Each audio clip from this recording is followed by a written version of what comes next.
Welcome back, everybody, to another episode of the Educational AD Podcast. We're going to be right back with this week's guest, but first, we want to give a shout out to my many sponsors. These are all companies, great companies that I used as an AD. You should be using them too. So take 3 minutes, listen to our shout outs, then listen to our guest, and then go and visit these companies. I'm telling you, you're going to be glad you did. We want to thank Hometown for their support. Hometown's changing the game for athletic directors and schools with their suite of solutions that include, well, digital ticketing. They're still the number one digital ticketing provider. But how about fee-free fundraising, athletic website construction, and a whole lot more? Whether you're an AD or a principal, Hometown is going to help you save time, raise more money, and bring your community together. Go to hometown.com for more information, and don't forget to mention the podcast. We also want to say thanks to Athletic Surveys. If you've never used a survey to take the pulse of your student athletes, your coaches, how about your parents? You're really missing out. You probably already hear from those squeaky wheel parents, but using a survey, you not only get to hear from them and hear the concerns, but you also get feedback from usually the 98% of your stakeholders that support your program. And having that data is incredibly valuable, especially when you're visiting with that frustrated parent or maybe your principal. Go to athleticsurveys.com. They're going to create a custom survey just for you. That's athleticsurveys.com. We also want to say thanks to our friends at Huddle. As a football coach, I used Huddle for years. And as an AD, I made sure our school was a Huddle school. And our coaches, our student athletes, even our parents just love the Huddle platform, and so will you. Go to huddle.com. Join the 8 million users and turn your school into a Huddle school. We also want to thank Vital Signs Wall of Fame.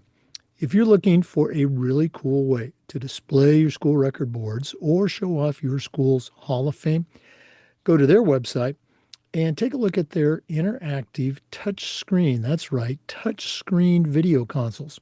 You put one of their units in your gym lobby or your main school hallway, it's going to be a magnet for kids, for coaches. How about sponsors? The website is vitalsignswalloffame.com. And don't forget to mention the podcast. We want to say thanks to our friends at Gipper. Go to Gipper.com and let their team turn you into a social media marketing guru. Could be a simple social media post to celebrate a big win or an entire newsletter. It's going to showcase all the great things your athletic department is doing. The team at Gipper will have you up and running in no time. It's professional graphic design made easy. Go to Gipper.com to get started. We want to say thank you to Home Campus. Home Campus is a platform that you're going to use every single day. Scheduling, rosters, results, their eligibility and clearance platform alone is a game changer. Go to homecampus.com to find out all the great things they can do for you. Homecampus.com. We want to say thanks to our good friends at Sideline Interactive, indoor score tables and video boards. Go to their website and you can schedule a live web demo to see their great products in action. You've probably heard me say before, one of the best purchases I ever made was our Sideline Interactive indoor score table. Go to sidelineinteractive.com. Schedule that demo today. We also want to thank Ohio University and their online masters in athletic administration. Now, I didn't get my master's from the Ohio program, but my assistant AD did, along with thousands of others, and it was a great experience. Very affordable, just 20 months, totally online. And while you earn your master's, you also complete 11 NIAAA leadership training courses at no extra charge. Go to Ohio University and check out their online masters in athletic administration. And we want to thank Snap Mobile, particularly Snap Raise. If you ever spent weeks and weeks with a fundraiser and been disappointed in the results, well, those days are gone. Go to snapraise.com. We used it at our school with our teams, and it was tremendously successful, and you'll have that same experience too. Go to their website, check out their other great platforms. But if you're looking for a fundraiser, you just found it, and it's Snap Raise. Go to snapraise.com, and don't forget to mention the podcast, snapraise.com. Welcome back, everybody, to another episode of the Educational AD Podcast. This is part of our Tech Tuesday series, and we've got someone I like to call a friend of the show. Longtime listeners are going to recognize the name Dr. David Kelley. He has a tremendous background in athletics. First of all, he's a certified master athletic administrator. He's a professor at the University of Cincinnati, and he is the graduate program coordinator for their online masters in sport administration. He's really one of the pioneers, we can say, in this particular type of graduate program. Extremely active in the world of education-based athletics as a speaker, as an author, and we're always excited when he can come back on the podcast. Dr. David Kelley, welcome back to the Educational AD. Well, Jake, thank you for having me. It's always a pleasure to converse with you and look forward to sharing my newest updates as it relates to what's going on in the sport industry. That's right. We've got you've got a big announcement. We're going to kind of hold that back for a second, but don't worry, we're going to reveal all that. Um, Dave, for one of our listeners who might be new and just not familiar with your history, your body of work, as I like to say, give us your life story in 2 minutes, but let people hear who and what Dr. David Kelley has done. Sure. Originally from upstate New York, grew up in a town outside of Rochester, Pittsford, New York. Uh, Played a lot of sports while I was growing up.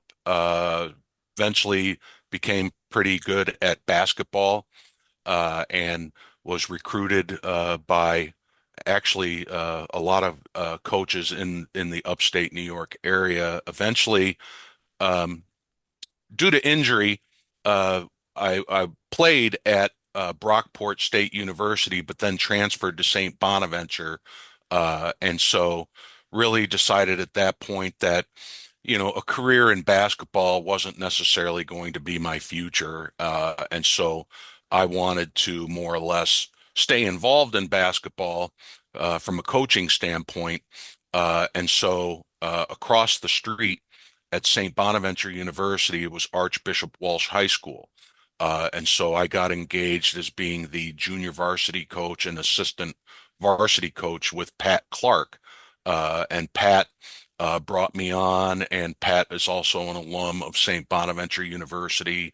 And so we went actually 17-0 that first year that I was there, and our only loss was to Buffalo's Bennett High School in the state finals.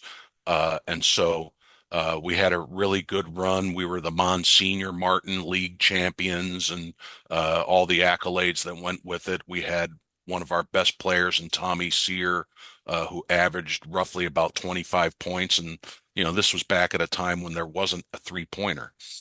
So that's quite a significant thing that he did. But, in addition to the coaching, I also then moved on to Syracuse University, where I became a graduate student manager of the basketball team in the early 90s. And, what a great opportunity for me to learn from Coach Boeheim, who's a Naismith Basketball Hall of Famer. And basically, I did a lot of this tracking of statistics, rebounds, assists, all that kind of stuff during games. And then during non-games, I was that guy that was literally going around campus, making sure that our student athletes were going to class. So I was, doing head checks and all that kind of stuff. And so I was affectionately known, or maybe not affectionately known, as Pac-Man. So a lot of the players would basically tell me that, oh, watch out, Pac-Man's here, so you better get to class. So I can honestly say, Jake, on my watch, nobody was academically ineligible during my time at Syracuse, so I consider that a job well done.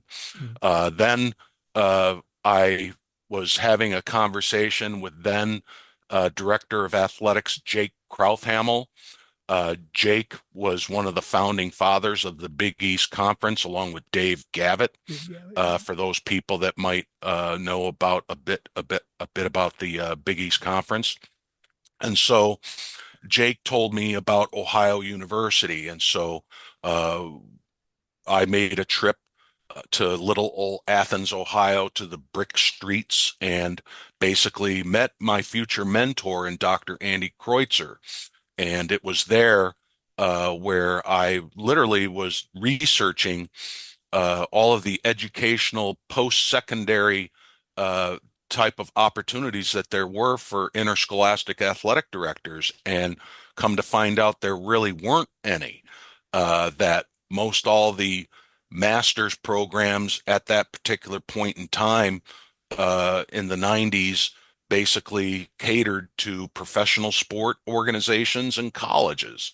And so it was my dissertation idea that was ultimately implemented at Ohio University by 2004 with the late Dr. Ming Lee, that and I was ultimately, fast forward to just this past summer, I was recognized at Ohio University for my groundbreaking work in creating a online master's degree specifically catered for interscholastic athletic administrators that also incorporated NIAAA leadership training courses. And so that's something that I've developed here since I started here at the University of Cincinnati. And so uh, have basically been doing that for since I've been hired here in 2009, became master's program coordinator in 2017, and have been going strong after that. Well, I really appreciate you sharing that whole story. I think it's important for our listeners, particularly, maybe a young or even an aspiring AD, to see that, you don't start out as, the AD at a big high school right out of college, or, the program director. There's some stops along the way. You certainly served as a high school AD as well. Yes. Um, and the online masters, you mentioned that, the idea to incorporate the graduate curriculum with the NIAAA's leadership training program, it seems like kind of a no-brainer. And there's a lot of great schools out there, graduate schools that are utilizing or having they are, I think, an approved affiliate provider, I think is how they say it, of the NIAAA curriculum, so that when you graduate with your master's degree, you also have completed those required courses that allow you to sit for the CAA exam. And while there's a lot that do that, it still amazes me. I'll get a call or an email from an AD. Hey, I just finished my master's at XYZ, and it's not an affiliated program. And now they're saying, can I get these NIAAA courses waived or something like that? Well, actually, no, you can't. You can get one class waived, and it's really hard to do that. So it just makes sense to find that program, University of Cincinnati, Ohio University, and many others, that has that tie-in. Is that a fair statement? Oh, absolutely. And it's very gratifying to see that many institutions have piggybacked off of my idea that I had back in 2002, and is grown to institutions such as Concordia University, to West Virginia University, to Western Kentucky University, and beyond. Mhm. And I say it on every podcast as I'm listing my sponsors. My assistant athletic director at the school I was at in Tallahassee, he got his master's through the Ohio University program. So it's great. Can't say enough about it. Before we get into your surprise or your announcement that you're going to share with our listeners, you do something that I think is fairly unique. I don't know if that's oxymoron. It's either unique or it's not. Um, at the Cincinnati program with your graduate students, it just blows me away. It's such a great experience for them. It checks, about a million different boxes. Can you share that with our listeners, that particular facet of the program? Sure. So I teach a course called Applied Financial Management Strategies in Athletics. And so with that, I teach them the basics of budgeting and fundraising and other revenue generating strategies. But really, the core project that I put them through is, I would say, quite innovative in that I can't think of any other institution that actually does this. And so that's what makes our program, even more unique than any other program that's out there, is that I put them through a grant writing collaborative. And so we partner with local schools and in some cases non-local schools. I mean, I've partnered with institutions and high schools in Massachusetts. We've partnered with schools in Florida, in your neck of the woods there, Jake. So we've been very successful in basically partnering with those particular institutions and their directors of athletics. And our students are the ones that basically will take and collaborate with that director of athletics and come up with a plan as to figuring out what type of grant opportunity that they would like to pursue. And so, for example, most high school athletic administrators and their associates or office workers or anything of that nature, they don't necessarily have the human and or time resources to really get after grant writing. And so this is where our students really come into play, is that they are the labor. They're the ones that will research the grant opportunity on behalf of the school. They'll go out and they'll collect all the relevant data as long as there's an agreement with the athletic director that they'll have access to certain documentation if it's required by the grant. For example, many grantors would like to know how many students are on free and reduced lunch from a federal standpoint.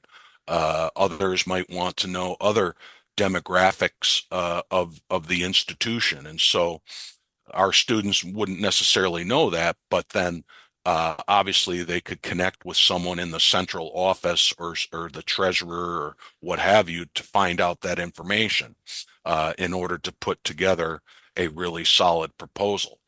And then what they do by the end of that semester is that they then turn over the grant to that athletic administrator for them to apply. And that really, uh, in terms of applying for that particular grant, I mean, they can hold on to that information until it's time to appropriately, submit the grant, or if the grant has an immediate time frame, well, then they can submit it then. But the point being is that the students really get a lot out of it in terms of critical thinking. They get a lot out of it in terms of collaboration, which is the sort of thing that they're going to be doing out in the real world of athletic administration. And so all the feedback that I've received from our partner institutions has been incredible, ranging from the Cincinnati public schools to Milford High School and beyond. Uh, just a case in point, Milford High School, their director of athletics, Aaron Zupka, partnered with our institution, and Josh McDaniel and his team sought out to do the National Football League's grassroots grant, which would ultimately replace the natural turf field with field turf at Milford High School. And so, long story short, Josh and his team put everything together, handed it over to Aaron to apply. When the timing was right, Aaron applied and eventually was awarded $250,000 for new field turf. And basically, he did nothing other than help facilitate communication between Josh and those people within his district uh, to giving him the relevant information that he needed in terms of the grant guidelines. And so, what a win-win type of scenario that was for ourselves as well as for Milford High School. And um, and to be doing this in an online platform, again, is something that uh, I you would be very hard pressed to find any other institution that does what we do in terms of that type of extent of a full-on type of project like the grant writing collaborative. Right. And again, in any level of education, high school, college, graduate, you're looking hopefully for some type of application. When am I ever going to use this sort of moment? And that just checks every single box for, as you said, for the school, for the athletic director, for the students that are involved in putting it together. That's a transferable skill that they're going to be able to take wherever they go. And to boot, he got hired by the school. Yes. And so that was probably the icing on the cake right there was that Josh got hired as the assistant athletic director there. But then I also mentioned to the students is that, regardless of whether you get funded or not, you need to list that experience on your resume because when you're in a conversation with a potential employer, whether that be a superintendent of schools or whether that be the building principal or the some diocesan administrator, they want to know what you can bring to the table, and certainly grant writing is a very valued skill set that has been a definite game changer for all of our students who have gone through this program. Oh, absolutely. And again, I use myself as an example. I think I got a pretty decent resume. If I were to apply for a job, I think it might get looked at, but I have zero grant writing experience of any kind. And I think just about any, particularly college athletic director job in that list of requirements or what they're seeking, they're looking for somebody that knows how to go out and generate sponsorships, generate funding for the athletic department. So absolutely right. That is a skill that I don't know if it's the one you lead with, but it's certainly something that's going to be in your top, three or four things that you can bring to the program. Absolutely. Well, Dave, we kept our listeners in suspense long enough, but great information, great information. Let's go and do this now, and then we'll do it again at the end of the podcast. If one of our listeners wanted to reach out, find out more, pick your brain a little bit as an AD, or even find out more about the program, what's the best way they can get a hold of Dr. David Kelley? Sure. The easiest way is to reach out to me through email. My email address is Kelley, that's spelled Kelley, D as in David, V as in Victory, at uc.edu. Okay. And Dr. David Kelley's also on LinkedIn if you want to connect that way. All right.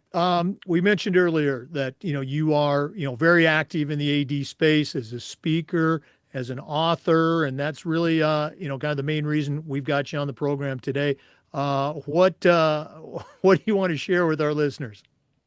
Yeah, so I recently have submitted to our University of Cincinnati Press my book titled Internship Playbook: Skills and Strategies for Sport Industry Success.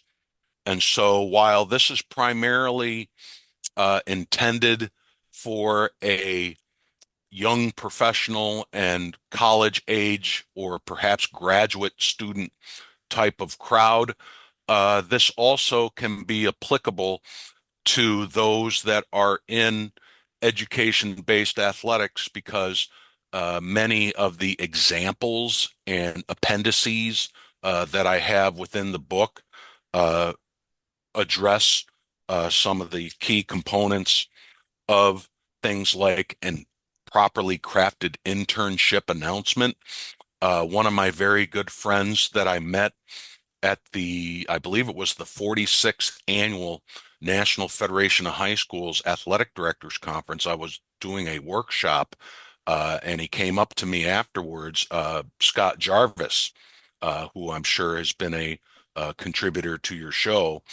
And so Scott and I got to talking and collaborating, and eventually we agreed that he would uh, sponsor a intern.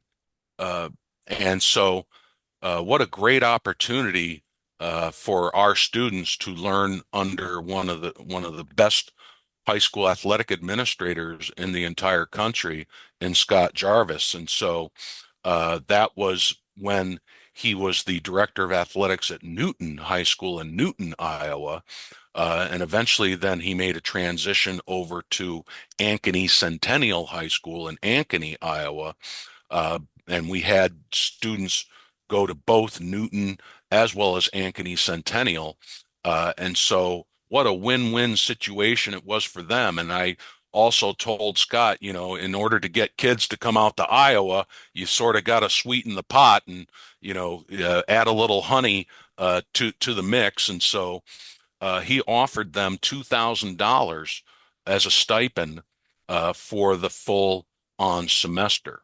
And so, again, what a win-win situation for those students who had the opportunity not only to be supervised by Scott, but then mentored by Scott. And so that is, I think, part and parcel and a big segment of chapters 5 and 6 of my internship playbook is the supervisor intern relationship and how I advise my students into really trying to more or less move the needle in getting that relationship developed more in towards a mentorship.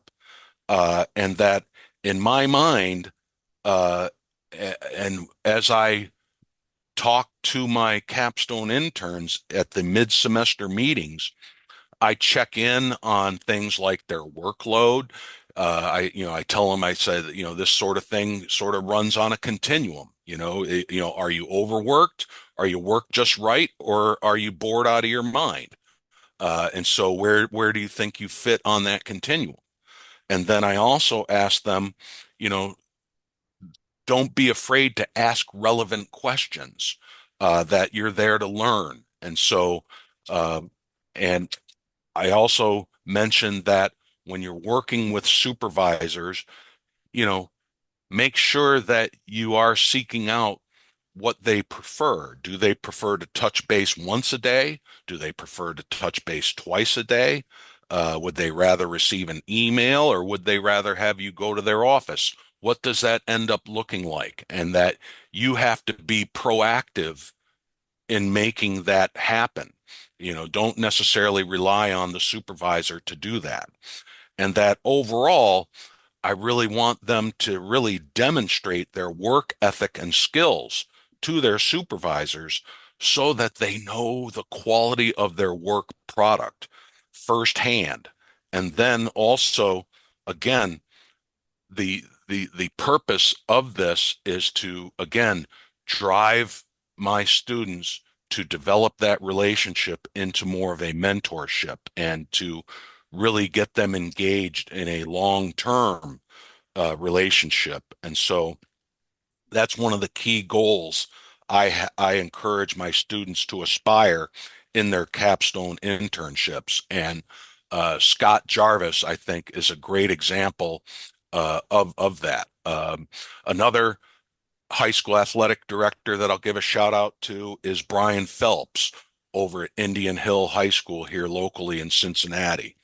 Uh, Brian does a wonderful job. In fact, he's one of our adjunct instructors in the online master's program. And he also takes on interns. And one of the things that I have in the book is internship announcements that literally lays out in narrative as well as bullet points the sorts of things that they're looking for in terms of what they want their interns to be responsible for. And so this, I think, would be very beneficial to those individuals that are listening to this podcast, that if they haven't had an intern, that they perhaps maybe pick up the book and take a look at chapters 5 and 6, as well as in the appendices, where literally both Scott Jarvis and Brian Phelps lay out, in office duties as well as game day duties, as well as the skills that they're looking for. Well, I'm glad you mentioned that. That was actually going to be my next question. It sounded like the book, and you've just confirmed that it is a good resource for those looking at starting an internship as part of their career journey, and for those institutions and ADs that are thinking, well, geez, what do I need to do if I've got an intern or interns coming to my school? The minutia of the job, Dave, you know this. You were an AD. It's one of those things that for somebody coming in, even an intern, you don't know what you don't know, and the specificity from one school to another. Well, this might be how they set up for a home basketball game, and it's I won't say completely different, but it's different. It's not the same as another school, and so you need to, as you said, meet with the AD, find out all those details. The average fan, if you will, that walks into the gym, the teams are there, the officials are there, the popcorn's popping, everything's running smoothly. That doesn't just happen by magic. There's a lot of steps that are met to make that experience seem like it happens by magic, and that's where those internships can really, really become valuable. Yeah, and on top of that, I also have them put together and something that they can also share with their athletic directors if they haven't already created, say, like a game day checklist or a workbook that sort of highlights, and from the time that you literally turn the lights on and all the things in between to the time you turn the lights off, and which keys to use to open up this locker room, or which key to use to open up the soda machine or whatever, which key to use to open up the concession stands. So literally, this is the sort of thing that I have my interns working on as the work product at the end of their internship, so that they have something deliverable and something that is concrete that they've come away with. Yeah. And somebody says keys. All those keys are important. I still remember the keys to raise and lower the baskets in the gymnasium. It's endless. Dave, sounds like just a tremendous resource. You say that's going to be coming out, I think you said in the spring of 2026? Spring of 2026. It will be through the UC Press, and it will be an open access book, so that anybody that pretty much logs into the Langsom Library system can get access to the book free of charge. There's no ordering. There's no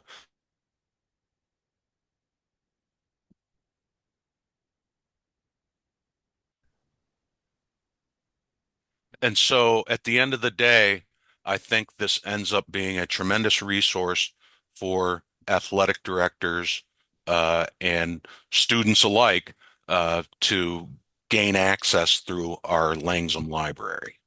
Oh no, and thank you for making it accessible through the library system there. That's great. I'm going to guess between now and spring, there's going to be a couple of reminders and announcements that the book's going to be available on this specific date. That's All right. correct. All right.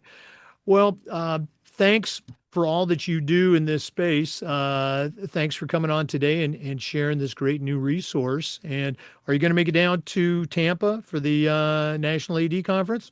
I have got my hotel ready. I've got my tickets for my flight, and looking forward to some warm weather in December. That's for sure. Right. I think Tampa might be a little warmer than Cincinnati. Yes, Let's make plans to connect. If nothing else, get some of your Cincinnati people and we'll get a beverage or two. sounds good. For our listeners, we want to say thanks to you and remind you that we upload the Zoom recordings of every interview to the Educational AD Podcast YouTube channel. We do Tech Tuesday just about every week and just about every day. We try to share stories and best practices from the world of athletics. One more time, let's give a shout out. The Internship Playbook, Skills and Strategies for Industry Success. If you're thinking about becoming an intern in the world of education-based athletics, or if you're thinking about offering an internship, it's a resource that you want to make sure that you have in your toolbox, if you will. And that's coming out in spring of 2026, put together by our good friend, Dr. David Kelley of the University of Cincinnati. One more time, Dave, thanks for coming on. Appreciate you, Jake. For our listeners, we'll see you next time on the Educational AD Podcast. Have a great day.